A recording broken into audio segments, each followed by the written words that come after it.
Attention gamers. League of Legends players are no strangers to being frustrated and confused with questions like why can this midget wizard press one button to win a fight? How can one champ keep you stunned for 6 light years? Who thought this was a good idea? Why can this apparently not wear shoes but fat-headed floating Mushu can? Who decided that a wall of farts that blocks literally everything would be a good addition to the game only to double down on this dumb decision with the next 360-degree evolution of this nonsense? In what world is this a female? Why do walls even exist anymore? Who is this and who the hell would ever respect themselves so little that they would main this guy? Anyways, the list goes on, but the newest season has only added to the confusion, introducing new head scratchers like why is there Katarina building straight AD and why is she legendary, or did that 2-item crying chode band-aid really just solo Baron at 20 minutes?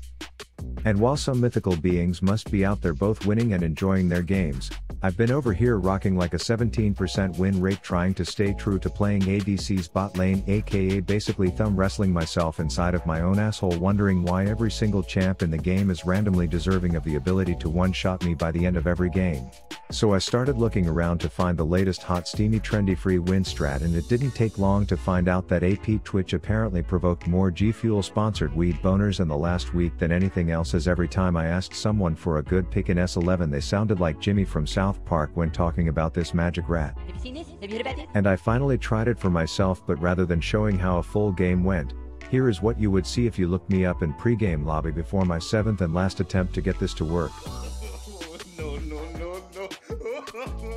So I moved to my new strategy, which is to go mid and build literally everything like an assassin, which may finally be the winning recipe in this piss pit of a game, but to be honest there's really no saying what works and what doesn't anymore, considering my bot lane in the game you are about to see was a Sett ADC Zac Support that also stomped. And now if you are excited to see how a horrible team comp is seemingly OP in Season 11 while simultaneously edging with the uninstall button, fantasizing about your life without this toxic unbalanced fiesta of a game in it, then kindly like this video and let's get into the game. Okay, so I am doing a large global $5,000 giveaway with all the biggest YouTubers that I always make fun of for clickbaiting, so check the link in the description for a ton of free ways to enter, because 5Gs can really pimp out you and the homies, so it's definitely worth the free entries. Now the beginning of this game didn't have much action mid, because until you adopt your giant love dove at 6 to carry you around by your neck fat like a rabid hyena, there's not much making those juicy roams to put people in funeral homes. So off to bot lane to start, and sure enough the enemy team made the mistake of playing not one but 2 useless ADCs down there. So even though this fashionable roid rager and his walking snot sludge of a support may be unconventional, you can probably imagine how this was going to turn out, as they both give Cosmic Melania a violent fist bump and then she gets bounced around like a basketball during a Harlem Globetrotters performance before a Falcon Punch ends her career. Meanwhile I am just mid trying my best to convince my selfish shithole statue to give me credit for the midget hoodlum homicides when bam, a wild snot rocket appears to sticky fist hula hooping Helen, so I light her on fire and chase, hoping to place her ass in base, but the only thing I get is 2 blue balls in my sperm nugget case. Then I am busy eavesdropping on the bot lane butt buddies conversation, rolling my eyes at how stupid my Sett is for having a shield bow on his wish list, and like any League of Legends player I was more focused on preparing to blame his dumb donkey ass when we lose rather than focusing on my own mistakes, like thinking 5 of my micro wizards would prevent this color changing pole dancer from shoving me into a wall and taking my gray screen virginity away. But don't worry, my troll bot lane is out to prove that in Season 11 anything is possible, as the green sludge nugget long jumps his way in while the tower tweets at Riot about apparently needing a buff, and both marksmen die without doing anything useful as intended. Then the man-child takes the complaining cupcake out for a quick chat. Zac's sperm spawns reunite, and then guess who biz niches? It's me riding the Love Dove Express to join my family and blowing this tiny crying candle out. A few flag pings serve as an invitation to come back and vandalize the tower with the boys, and then Helen comes flying in as if she was oblivious to the genocide we just performed on her family members, and so yeah, she gets taken down by Mr. Manschlong as well. At this point I have my personal carrier pigeon on deck and I am ready to headbot for more pointing and laughing at dead ADCs, but then I see my frenemy return, so I hit a 180 like Dua Lipa into a Kiki do you love me like Drake combo as we flip vault and tap each other's asses more than an orgy of gymnasts until she claims the top spot on my donations list. Back to bot, and the big buff walking STD and his pet booger are just scanning for little spy shitters when a single serving surprise birthday cake comes suicide bombing himself in to do a rainbow ejaculation, which sets up a wombo that would kill any quote-unquote meta ADC 6 times over, but not goo dick and white tights, as they let these kids tickle them for a bit before force flashing and asshole mashing Jin for the kill. Then it's just this EDM fetish gun slut all alone, so you already know a brainless snot rocket into reckless disregard for a laser launching tower are in order, as she too joins the time to tab out half AFK and caress a half chub to hentai until this game is over club. So the stripper in the giant skipping baby gravy infection take bot tower with ease, which is expected against 2 marksmen, and then they come mid to continue ignoring the game's intended mechanics by diving into danger as Sett hits a 1-2 Mayweather 3-4 you won't be counting to 4 this game bitch on Jin, and then they shift their focus to the ring slut as Sett takes her dead corpse on a ride, and they come out of that bad decision with 2 kills 0 consequences and multiple people wondering what kind of hard drugs the devs at Riot are doing.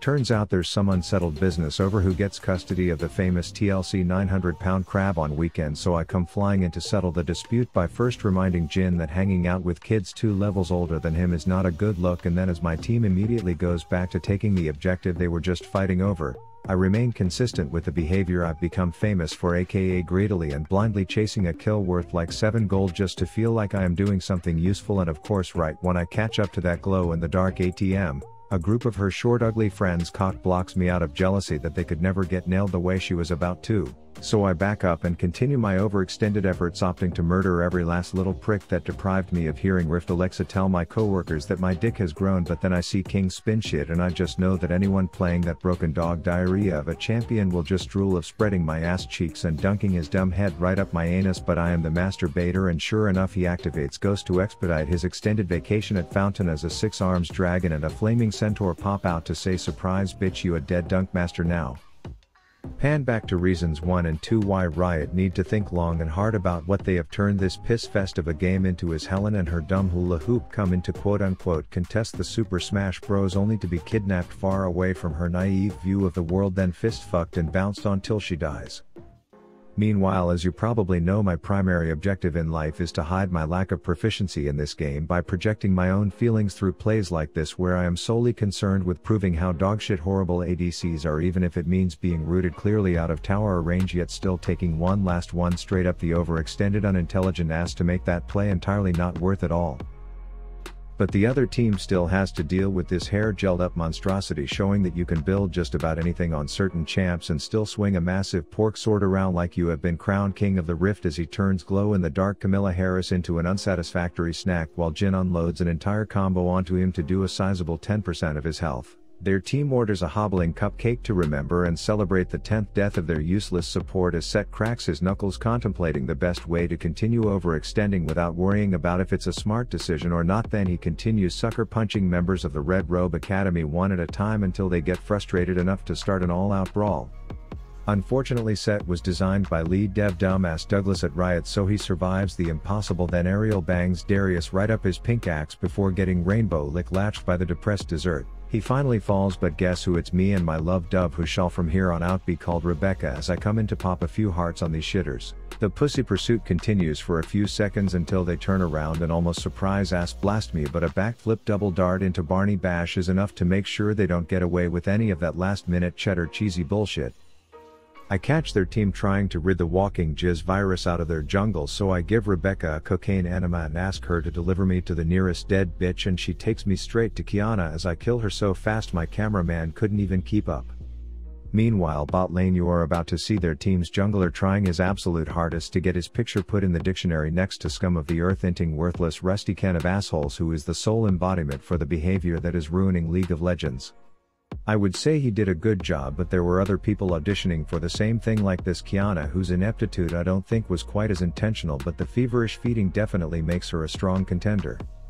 So it's probably no surprise that we find ourselves having no issue trespassing onto their territory as I continue my journey of hyper-focusing the other team's ADC like they are a famous YouTuber and I want to be in one of their videos, as I escape with a single pube hair's worth of health and leave the bot lane butt buddies to finish the work, which honestly at this point is just a free low game of whack-a-mole for them, chasing away and killing anything that wants to interrupt their property piss on ing, and thus the game ends in what I would hope shows how Season 11 might open a ton of doors for breaking the bot lane meta outside of the few few elo ego peen jerkers that will be in my comments saying that this would never work in 12,000 LP challenger games, as if I give 1/10 of a shit about that one. My primary objective here is to show that you can suck total ass like yours truly and still find some ways to succeed in piss low or normal games playing off meta picks.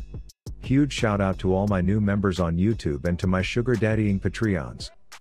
If you don't see your name yet in the credits, just know that I typically edit this a week or so in advance, so I promise baby that you will soon see your own John Hancock listing in the credit roll of this igloo.